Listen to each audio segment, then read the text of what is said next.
Parliament అభ్యర్థిగా పోటీ చేస్తున్నారు. మన కూటమి అభ్యర్థిగా భారతీయ జనతా పార్టీ కమలం గుర్తు తరఫున పోటీ చేస్తున్నారు. మనందరి మద్దతుతోటి అఖండ విజయం ఆవిడ సాధించాలి. మీరందరూ ఆశీస్సులు ఇవ్వాలి, గెలిపించాలని కోరుకుంటూ మేడం పురంధేశ్వరి గారిని మాట్లాడమని కోరుకుంటున్నాను.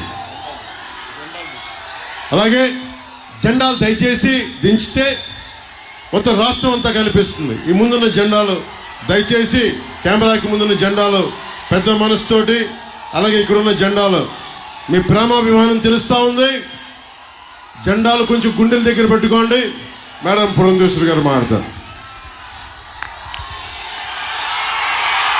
సభాయ నమః అంటూ సభాసస్కి నమస్కరిస్తూ, ఉవ్వెత్తున ఎగిసిపడే సాగర కెరటంలా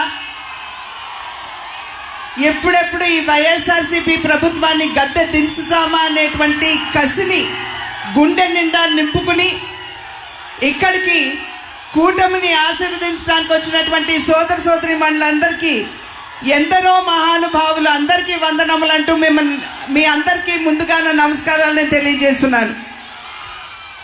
ఆంధ్ర రాష్ట్రాన్ని అనేక సందర్భాల్లో ప్రకృతి వైపరీత్యాలు దెబ్బతీసినటువంటి విషయం మన అందరికీ తెలుసు. అన్నింటికంటే హుద్హుద్ తుఫాన్ కంటే, అదేవిధంగా నిన్న మొన్న వచ్చినటువంటి మిజోంగ్ తుఫాన్ కంటే కూడా ప్రమాదకరమైనటువంటి వైపరీత్యం 5 సంవత్సరాల క్రితం వైఎస్ఆర్సీపీ రూపంలో ఆంధ్ర రాష్ట్రాన్ని కుదిపి వేసినటువంటి విషయం మీ అందరికి గమనించాలి.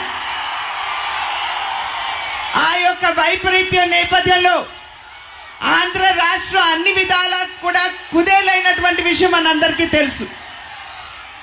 అప్పుల ఊబిలోకి నెట్టివేయబడింది. అభివృద్ధి అనే పదానికి తావు లేకుండా పోయింది. పరిశ్రమలు రాక మన బిడ్డలకి ఉద్యోగ అవకాశాలు లేకుండా పోయాయి. ఒకానొక సందర్భంలో అభివృద్ధికి మారుపేరుగా ఉన్నటువంటి ఆంధ్ర రాష్ట్రం ఇవాళ తలలేని మొండన్లా, రాజధాని లేని రాష్ట్రంలా మిగిలిపోవటం ఎంత దౌర్భాగ్యమో మనం అందరం కూడా ఒక్కసారి గమనించాలి. అటువంటి సందర్భంలో మనం అందరం కూడా నడుం బిగించవలసినటువంటి అవసరం ఆసన్నమైంది. రాష్ట్రానికి మార్పు అవసరం.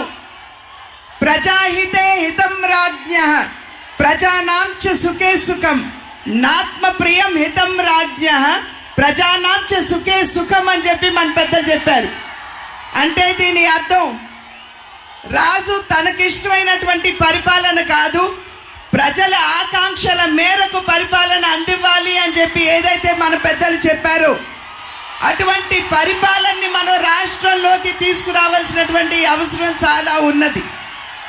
ఇవాళ రాష్ట్రంలో ఉన్నటువంటి పరిస్థితులు కనుక ఒక్కసారి మనం చూసినట్లయితే, నాణ్యత లేనటువంటి మద్యాన్ని పేదల చేతలు తాగించి మహిళల పుస్తలు తెగినా పర్వాలేదు, బిడ్డలు అనాథలైనా పర్వాలేదు, మా జేబులు నిండితే చాలు అనేటువంటి ఆలోచన విధానాన్ని మనం రాష్ట్రంలో చూస్తున్నాం.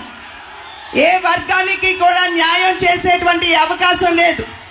బీసీ కమిషన్కి కేంద్ర ప్రభుత్వం చట్టబద్ధత ఇస్తే, రాష్ట్రంలో ఉన్నటువంటి బీసీ కమిషన్కి చట్టబద్ధత ఇవ్వకుండా బీసీ కులాలకి ఏ విధంగా వైఎస్ఆర్సీపీ ప్రభుత్వం అన్యాయం చేస్తుందో ఒక్కసారి మనం గమనించాలి.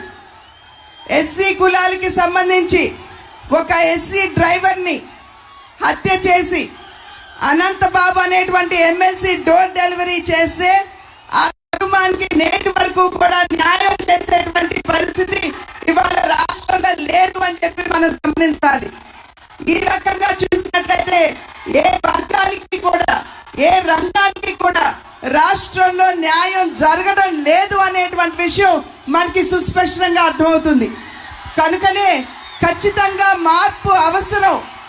మీరు చూపిస్తున్నటువంటి ఈ ఉత్సాహం ఏదైతే ఉన్నదో, ఒక రకంగా చెప్పాలంటే నరేంద్ర మోడీ గారి స్ఫూర్తి, చంద్రబాబు నాయుడు గారి యొక్క యుక్తి, పవన్ కళ్యాణ్ గారి శక్తి ఇవాళ ఈ సభా ప్రాంగణంలో మనందరికీ కనపడుతుంది.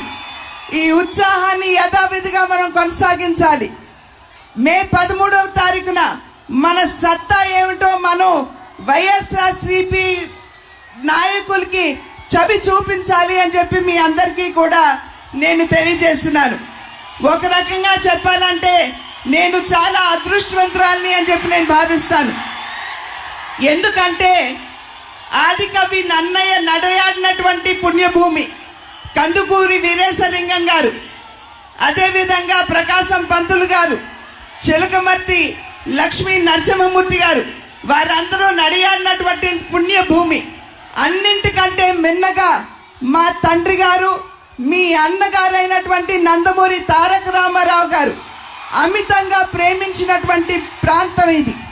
కనుక నా తండ్రి బిడ్డగా, మీ ఆడపడుచుగా, ఇవాళ ఉమ్మడి అభ్యర్థిగా పార్లమెంట్ రాజమహేంద్రవరం పార్లమెంటరీ అభ్యర్థినిగా మీ ముందు నిలబడినటువంటి సందర్భంలో మీ అందరి ఆశీస్సులు నాకు, నాతో పాటు ఈ నియోజకవర్గంలో ఉన్నటువంటి 7 ఎమ్మెల్యే అభ్యర్థులకి ఉంటుంది అని చెప్పి గట్టిగా విశ్వసిస్తూ ఈ ఉత్సాహాన్ని కొనసాగించండి.